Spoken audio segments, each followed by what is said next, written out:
Assalamualaikum warahmatullahi wabarakatuh. Innal hamdalillah nahmaduhu wa nasta'inuhu wa nastaghfiruh wa na'udzu billahi min shururi anfusina wa min sayyiati a'malina.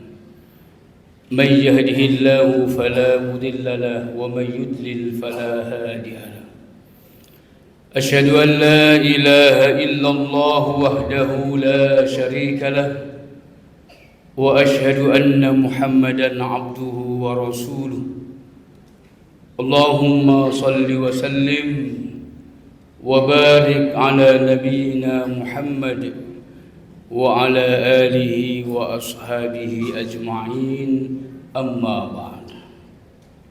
Kaum muslimin dan muslimat jamaah sekalian yang dirahmati Allah, malam ini kita telah memasuki malam keempat bulan Ramadan.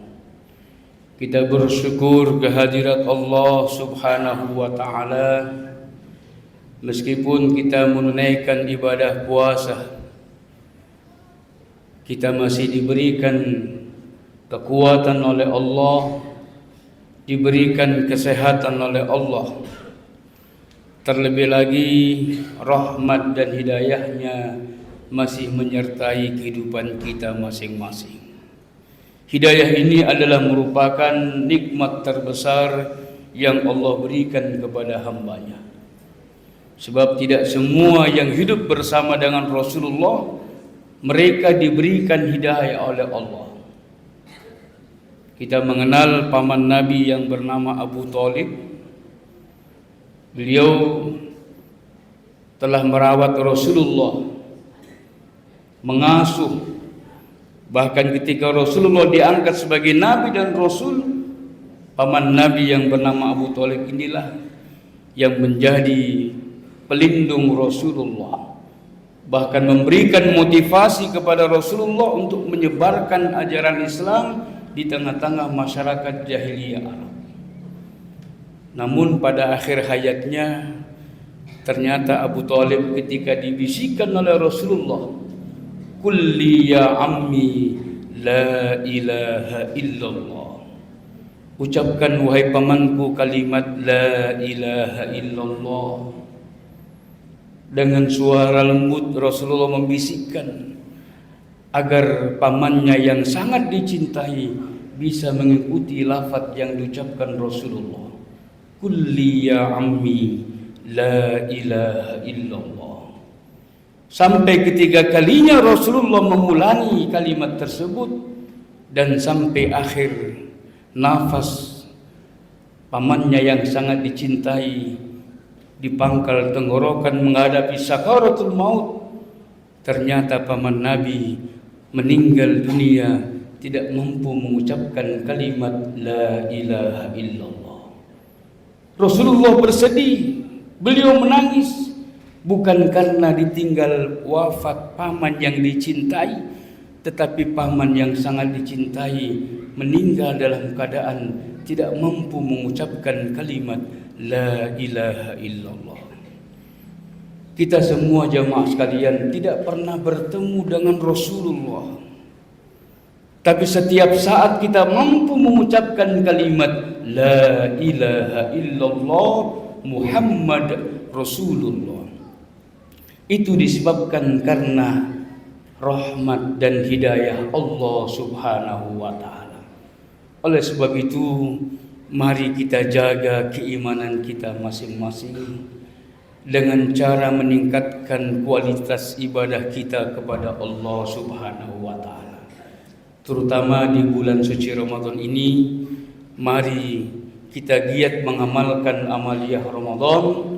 Tidak hanya siang hari kita melakukan ibadah puasa, tapi kita juga bisa meluangkan waktu untuk memperbanyak bacaan ayat-ayat suci Al-Quranul Karim. Kaum muslimin dan muslimat jamaah sekalian yang dirahmati oleh Allah, salawat dan salam mari senantiasa kita perbanyak dan kita kirimkan kepada Rasulullah Muhammad sallallahu alaihi wasallam. Sebab beliau adalah satu-satunya dari sekian banyak para nabi dan rasul Allah yang pada hari akhirat nanti diizinkan oleh Allah Subhanahu wa taala bisa menolong umatnya, yaitu kita umat Islam. Maka beliau berpesan termasuk kepada kita semua, aulan nas bi yaumil qiyamah aksaruhum alayya salatan. Kelak dari akhirat orang-orang yang berhak mendapatkan syafaat, perlindungan, pertolongan dari Rasulullah Muhammad sallallahu alaihi wasallam adalah mereka yang selama hidupnya banyak mengirimkan sholawat dan salam penghormatan kepada beliau. Maka penting bagi kita jamaah sekalian, setiap saat kita membaca sholawat Nabi. Adik-adik yang masih kecil, usahakan bisa menghafal bacaan sholawat Nabi. Apakah dengan ungkapan Allahumma sholli ala Muhammad wa ala ali Muhammad, ataupun ditambahkan dengan kalimat Sayyidina, Allahumma sholli ala Sayyidina Muhammad wa ala ali Sayyidina Muhammad.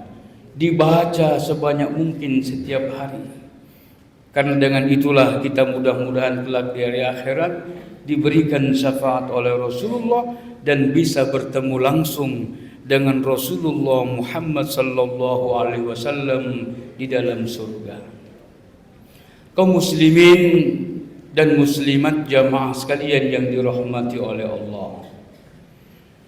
Di awal bulan Ramadan ini Rasulullah Muhammad sallallahu alaihi wasallam pernah menyampaikan di hadapan para sahabat beliau,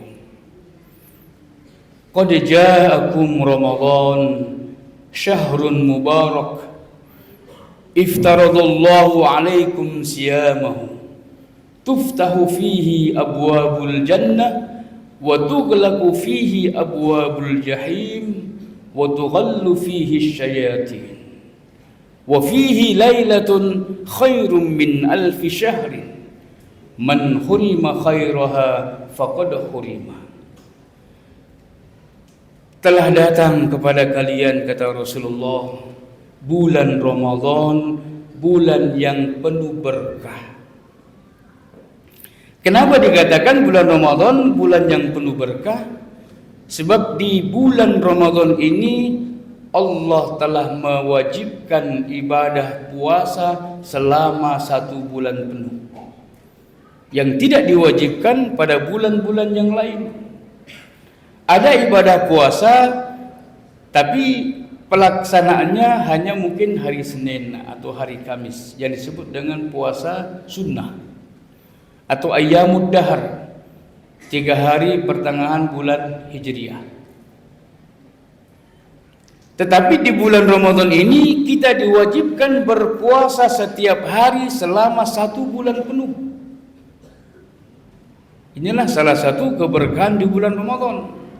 Sebab orang-orang yang mampu melakukan ibadah puasa Ramadan, puasa yang telah diwajibkan oleh Allah Subhanahu wa taala, dengan niat ikhlas karena Allah, dosa-dosa, kesalahan-kesalahannya yang pernah dilakukan sebelumnya akan diampuni oleh Allah Subhanahu wa taala. Sebagaimana dijelaskan oleh Rasulullah, man shoma ramadhana imanan wahtisaban ghufira lahu ma taqaddama min dzambi. Barang siapa yang berpuasa di bulan Ramadan dengan iman, dengan hati yang ikhlas karena Allah Subhanahu wa taala, maka dosa-dosa yang pernah dilakukan selama ini akan diampuni oleh Allah Subhanahu wa taala. Maka perlu diperhatikan adik-adik, terutama remaja putri, jika kita berhalangan lalu tidak melakukan ibadah puasa Ramadan, kita harus betul-betul mencatat berapa hari kita tidak puasa. Atau ada yang mengalami sakit sehingga dia tidak mampu melakukan ibadah puasa, dicatat berapa hari dia meninggalkan puasa Ramadan yang kemudian wajib diganti pada hari-hari di luar bulan suci Ramadan.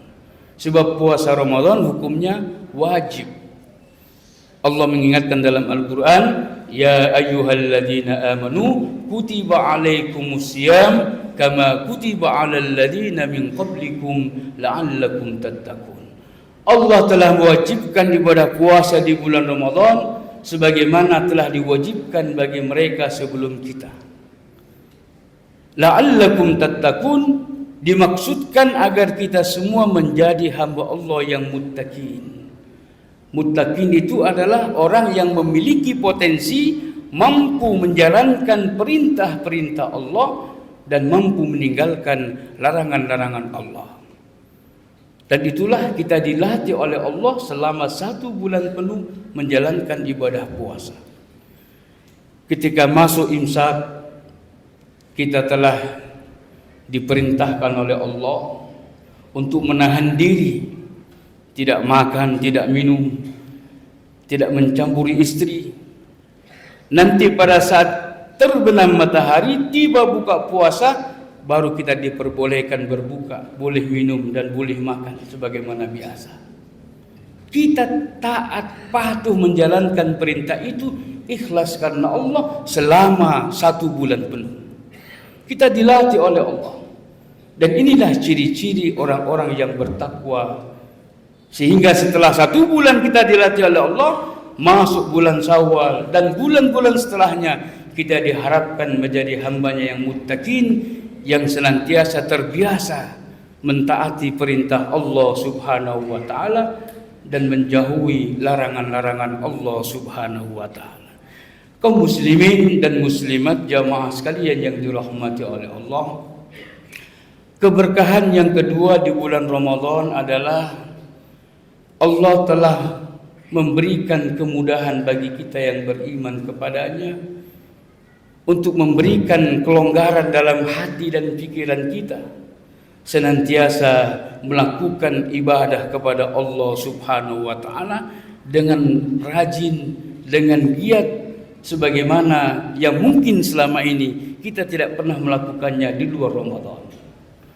Terbukti jamaah sekalian, kalau kita ingin membandingkan di luar Ramadan ketika sholat subuh berjamaah, mungkin di masjid kita melihat 1-2 shaf.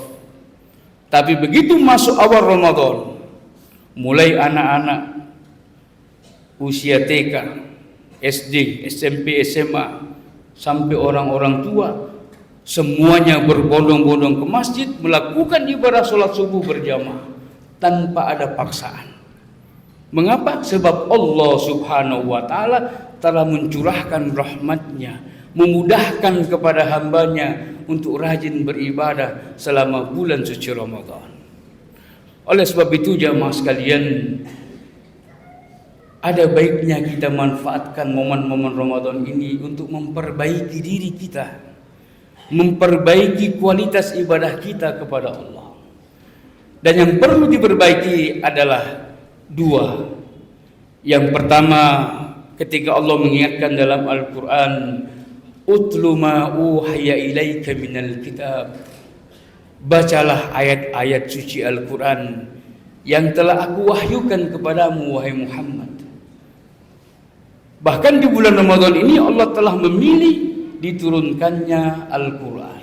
Syahrul Ramadan alladzi unzila fihi Al-Quran. Maka diharapkan pada bulan Ramadan ini kita meningkatkan volume bacaan Al-Quran kita masing-masing. Mungkin di bulan Ramadan kita jarang membaca Al-Quran. Maka di bulan Ramadan ini mari kita menggugah hati dan pikiran kita untuk rajin membaca Al-Quranul Karim, menamatkan semaksimal mungkin selama kita berada di dalam bulan suci Ramadan. Dan yang kedua, wa aqimis shalah, dan dirikanlah salat. Mungkin di luar Ramadan ibadah salat kita belum tertata dengan baik. Jamaah salat kita pelaksanaan mungkin belum sempurna 5 waktu dalam sehari. Di bulan Ramadan ini mari kita tingkatkan kualitas ibadah salat kita. Sebisa mungkin salat subuh berjamaah, salat zuhur berjamaah, salat asar, maghrib dan isya berjamaah. ditambah lagi dengan sholat tarawih yang kita lakukan selama 1 bulan penuh di bulan suci Ramadan. Dengan ini jamaah sekalian, mudah-mudahan kita semua diberikan kekuatan oleh Allah Subhanahu wa taala untuk bisa menyempurnakan ibadah puasa kita selama 1 bulan penuh dalam keadaan sehat walafiat, dalam keadaan diberikan kelonggaran rezeki oleh Allah.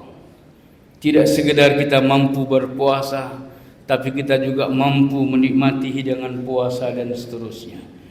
Dan terlebih lagi jamaah sekalian, man hurima khairaha faqad hurima. Barang siapa yang terhalangi kebaikan di bulan Ramadan, maka sesungguhnya orang itu benar-benar terhalangi dari rahmat Allah Subhanahu wa taala. Na'udzubillahi min zalik.